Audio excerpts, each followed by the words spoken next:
À la une ce soir, gestion des ressources humaines dans la fonction publique burkinabé. La 8e conférence annuelle fait l'état des lieux du Conseil de discipline, cadre d'évaluation et d'orientation de la politique de l'État en matière de gouvernance. La 8e conférence annuelle réunit plusieurs gestionnaires de ressources humaines pour l'amélioration de la gestion des agents de l'État. Les détails tout de suite.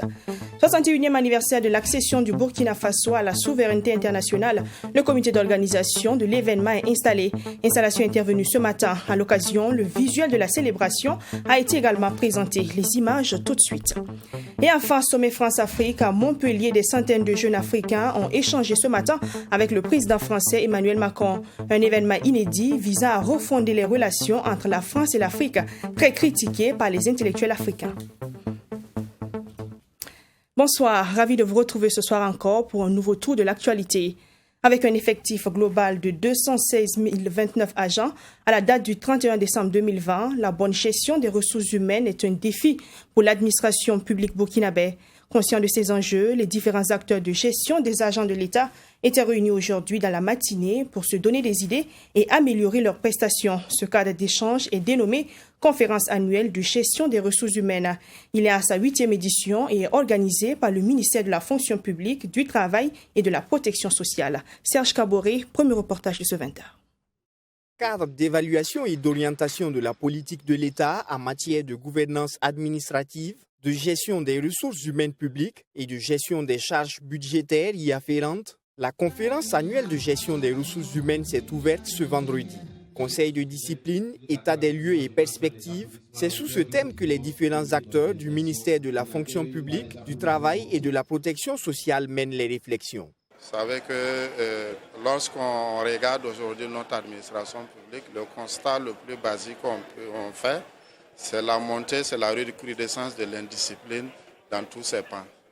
Alors, concomitamment à ça, lorsqu'on regarde la répression en matière disciplinaire dans l'administration, c'est très très faible, quasiment inexistant pour beaucoup de départements ministériels. C'est vrai, on n'en prend pas du plaisir à sanctionner quelqu'un, mais ce sont des règles qui sont mises pour que ça marche.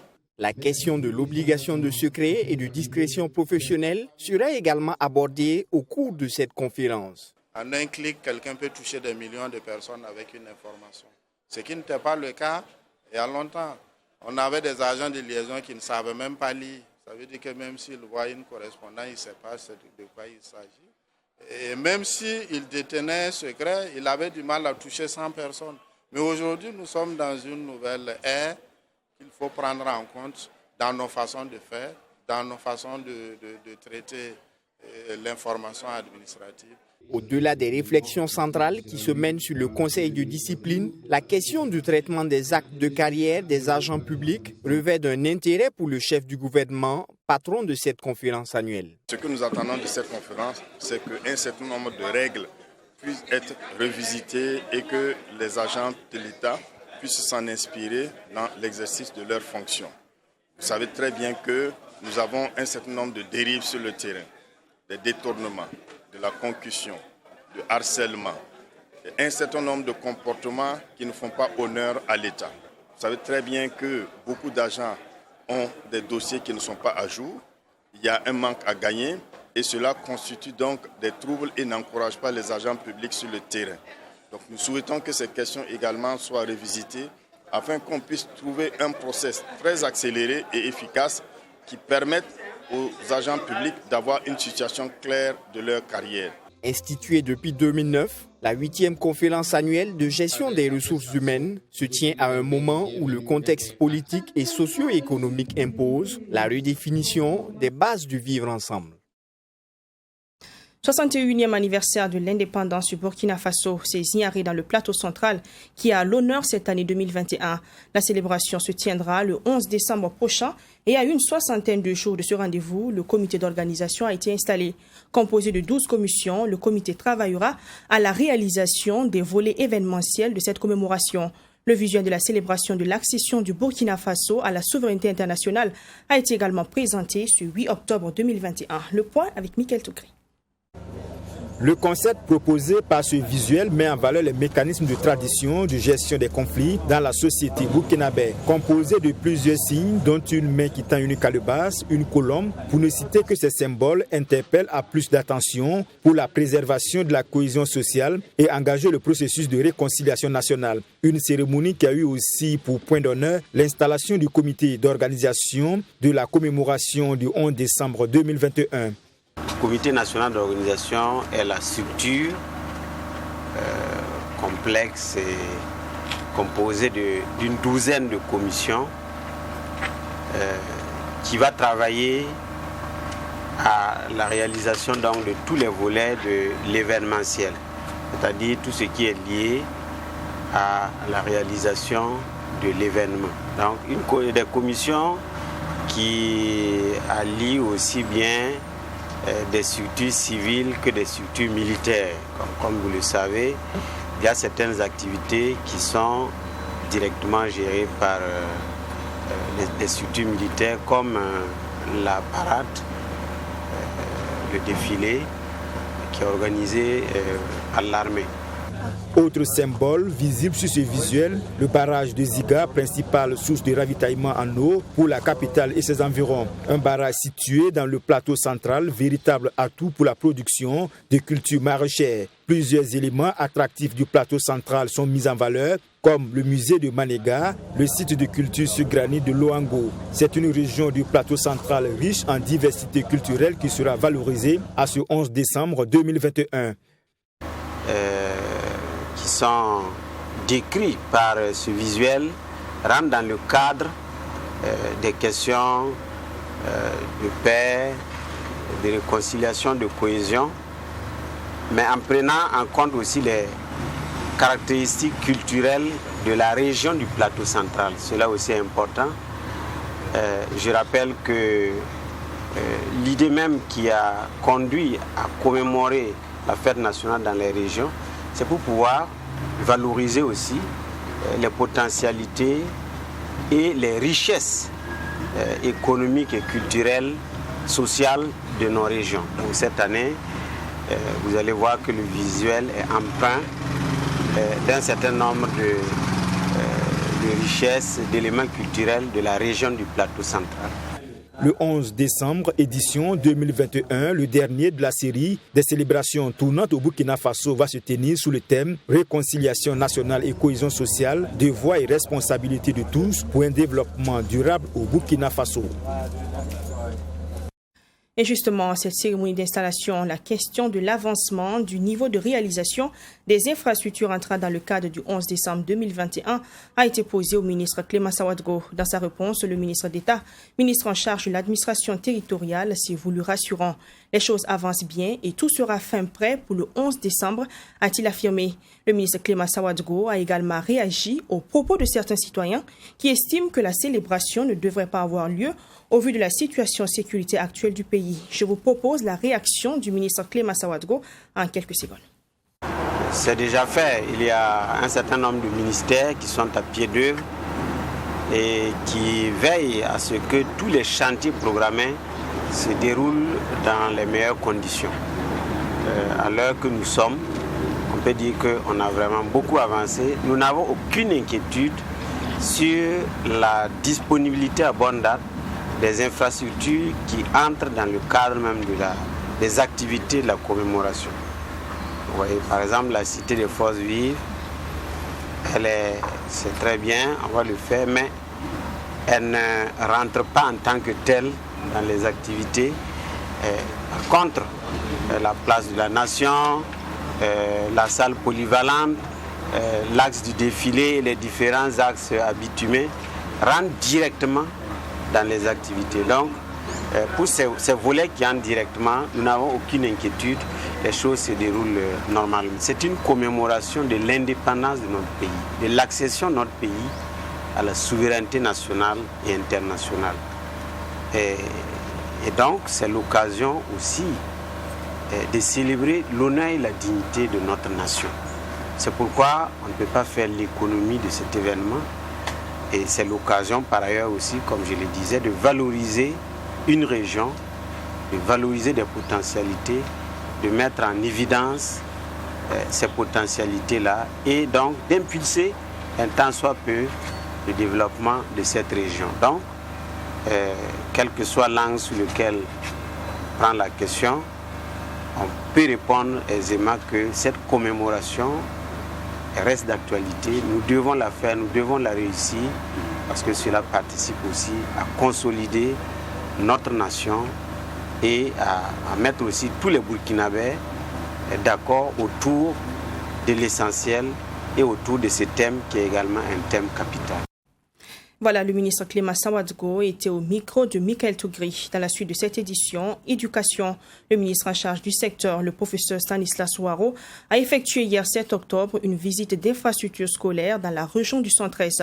Ces infrastructures ont été réalisées dans le cadre du projet d'appui au programme de développement stratégique de l'éducation de base.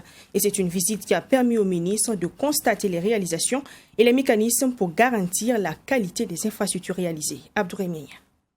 Situé à une vingtaine de kilomètres de Tenkodogo, le village de Manenga-Nassore dispose désormais d'un collège d'enseignement général CEG. Les 2 bâtiments composés de salles de classe et de bureaux ont été réalisés dans le cadre du projet d'appui au programme de développement stratégique de l'éducation de base et financé par l'Agence française de développement.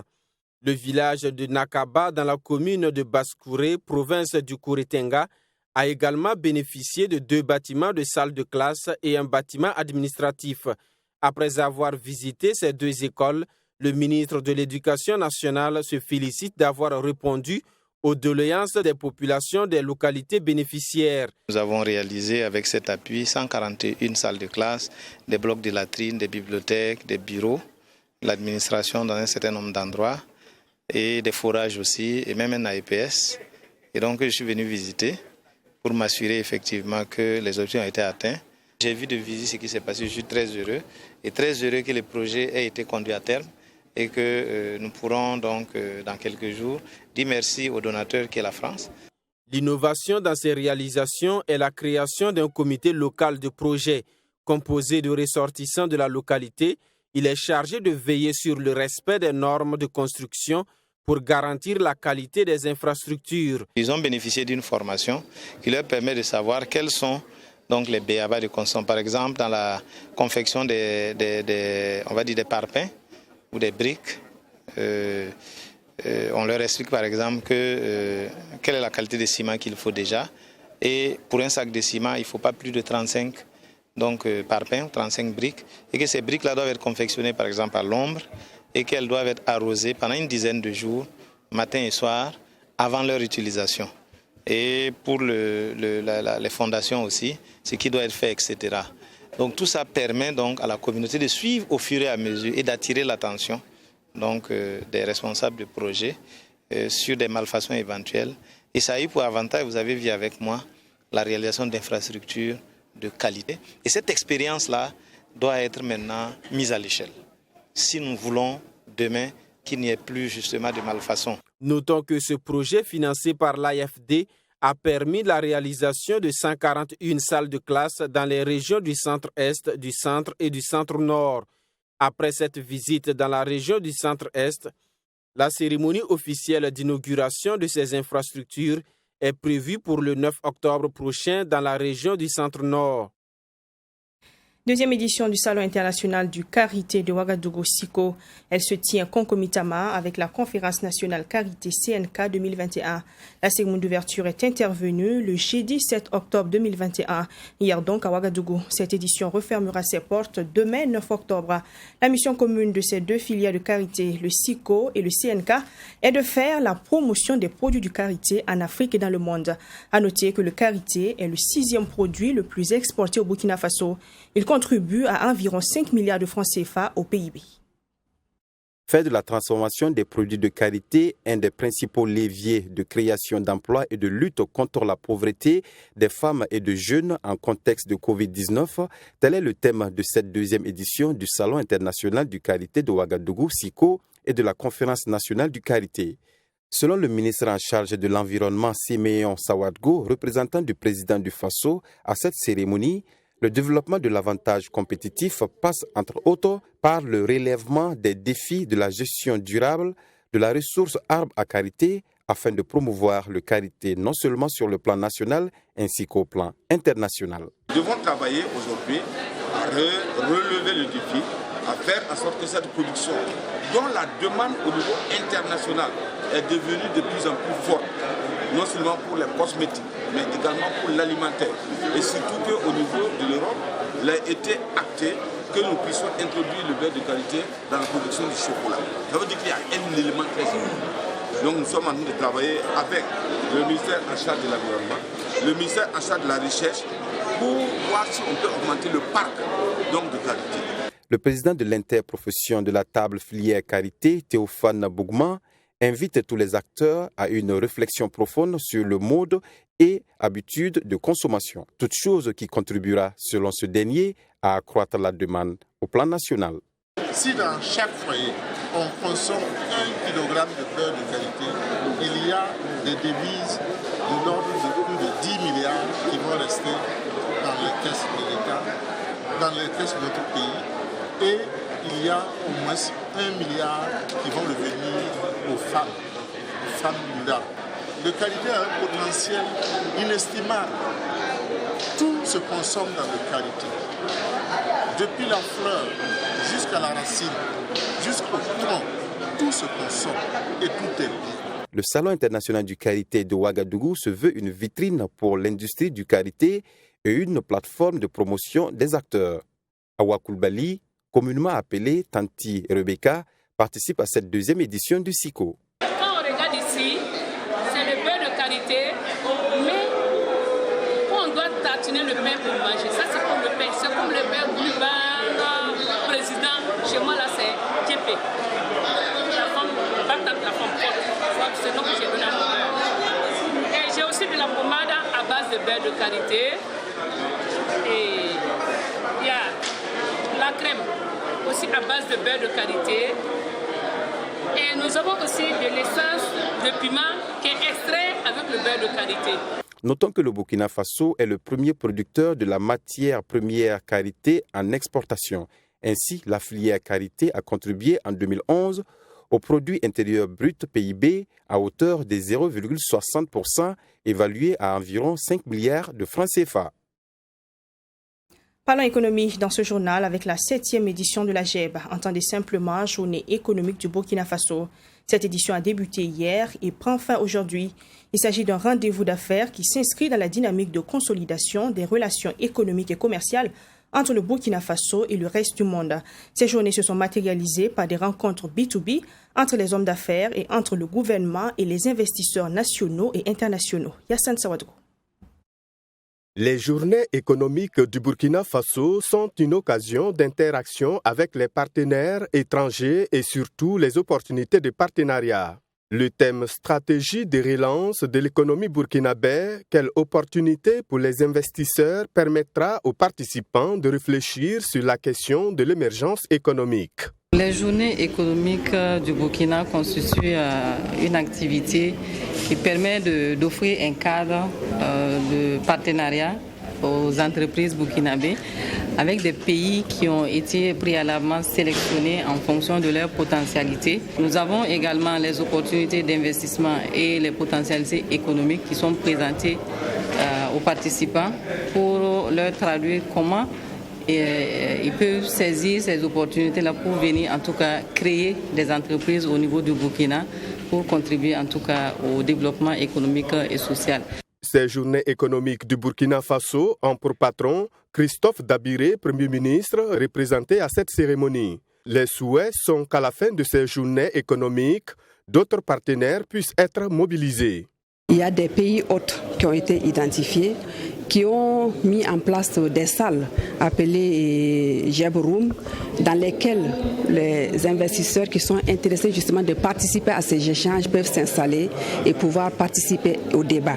Et donc ça va rendre l'audience plus facile pendant la cérémonie d'ouverture qu'on vient de faire et également pendant les rencontres B2B et B50. Et nous espérons qu'à travers ces journées, nous allons effectivement pouvoir mobiliser le plus d'investisseurs possible. Le directeur général de Coris Holding SA, parrain des journées économiques du Burkina Faso édition 2021, félicite le gouvernement burkinabé pour la tenue de ce rendez-vous du donner et de recevoir, mais surtout d'avoir associé le secteur privé. C'est surtout en des périodes difficiles que nous devons faire la promotion de la destination Burkina Faso.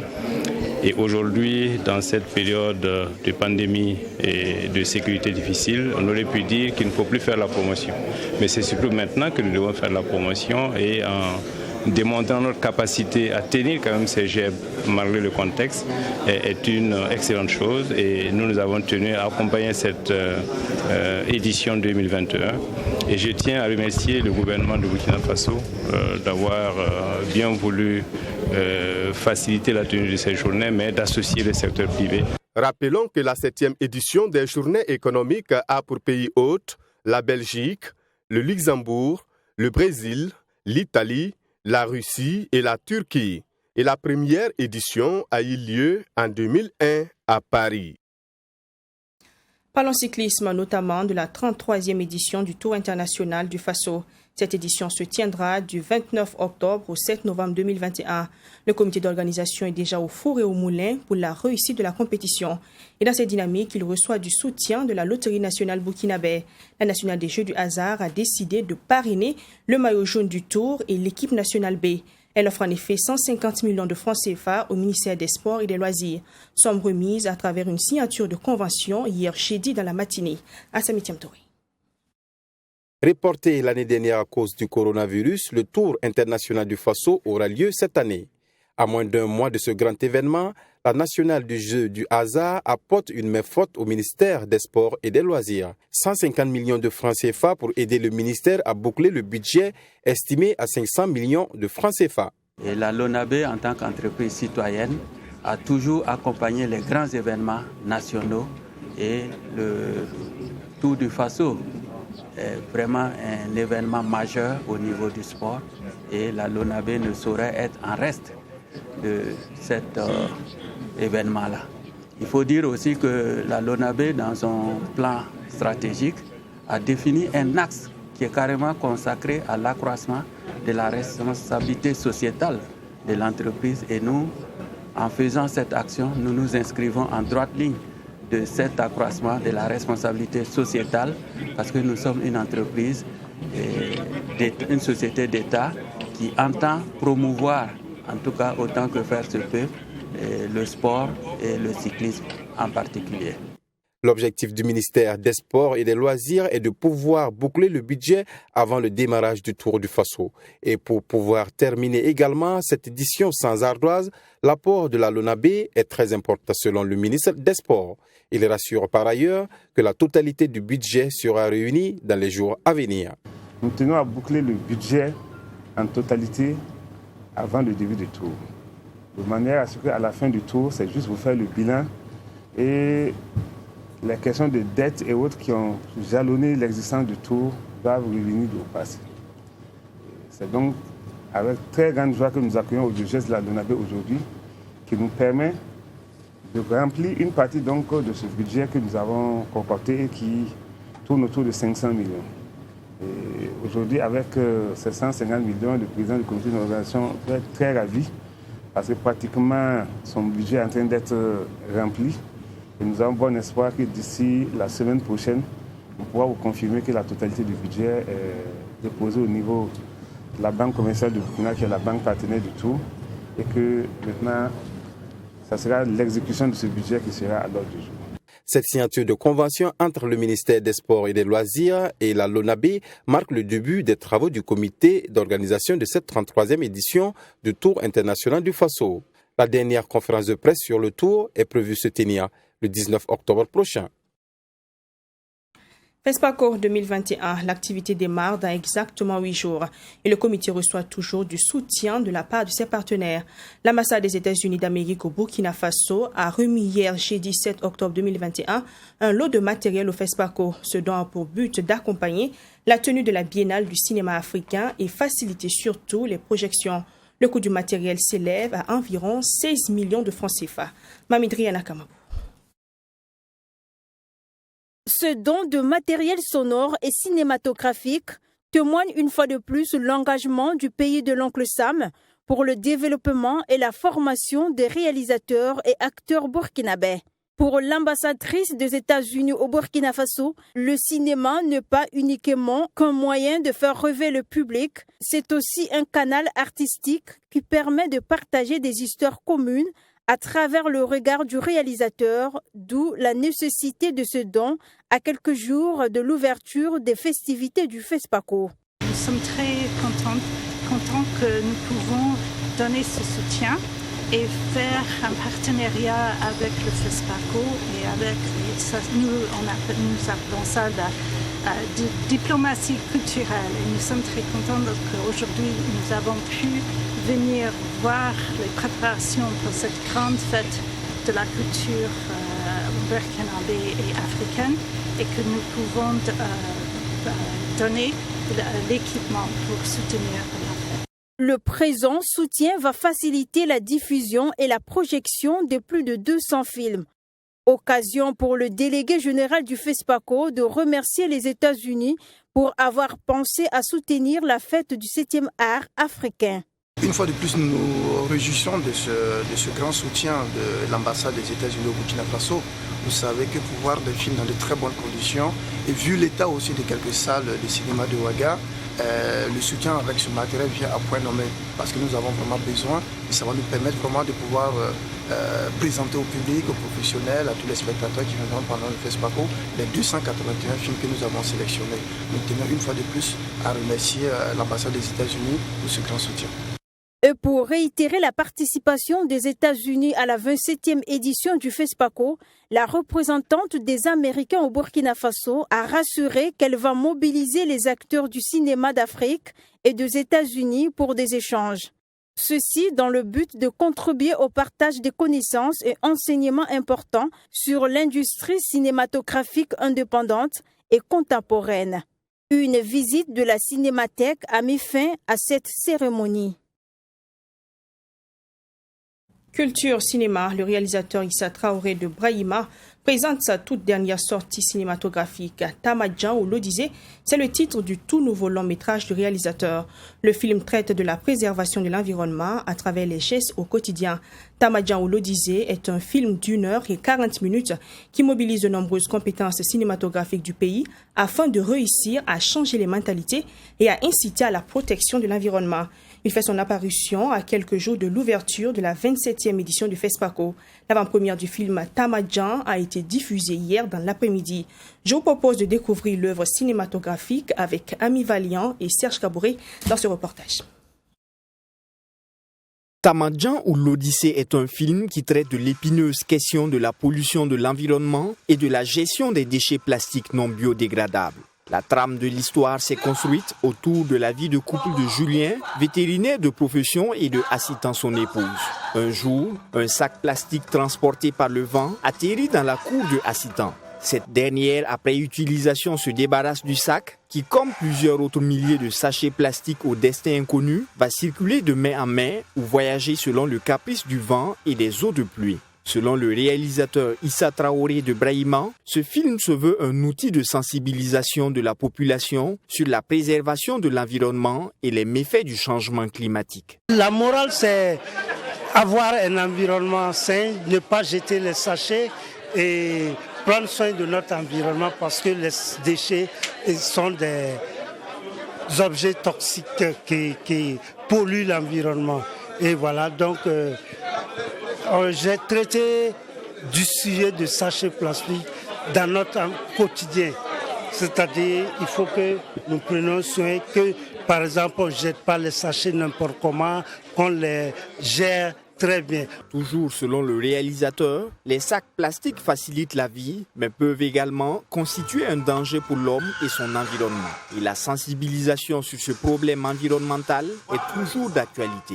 Au-delà du regard du réalisateur sur le phénomène, Tamadjan ou l'Odyssée apportent des pistes de solutions. Il y a eu des interventions des ministères, des sociétés privées, des institutions. Et donc, cette partie n'est pas dans le budget du film. Donc, je dirais que le film fait environ 200 millions. Bon, le principal, c'est sur l'utilisation des sacs plastiques. L'œuvre qui a été projetée en avant-première est le 3e long métrage du réalisateur Issa Traoré de Brahima, après son film Siraba la Grande Voix et Le Monde est un ballet, réalisé respectivement en 2001 et 2007. Le film Tamadjan est en sélection officielle à la prochaine édition du FESPACO. Sommet France-Afrique, environ 3 000 jeunes venus de tout le continent africain ou membres de la diaspora ont exprimé ce vendredi leurs attentes et leurs frustrations sur la démocratie et la relation entre la France et l'Afrique. Un sommet France-Afrique qui s'est tenu cette année sous un format inédit sans les chefs d'État à Montpellier. La part belle a été faite à la jeunesse et à la société. Quelques 3 000 participants venus des 54 pays du continent africain ont pris part ce vendredi au sommet Afrique-France. Il se déroulait à Montpellier, dans le sud de l'Hexagone. Un rendez-vous inédit qui privilégiait la parole de la société civile.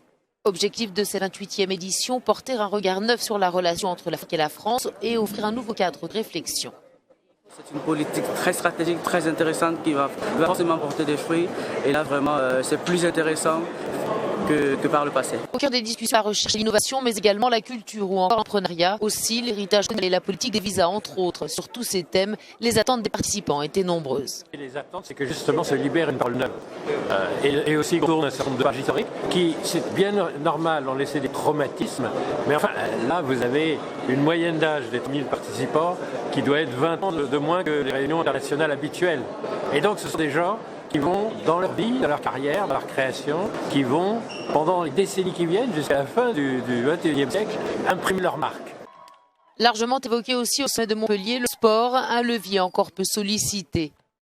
Les jeunes Africains présents ont exprimé aussi sans phare leurs attentes et frustrations sur la démocratie et la relation avec la France, tout en gardant l'espoir que ce sommet soit un nouveau départ et que la jeunesse africaine dans son ensemble soit désormais plus écoutée parce qu'elle a des choses à dire et qu'elle veut être entendue.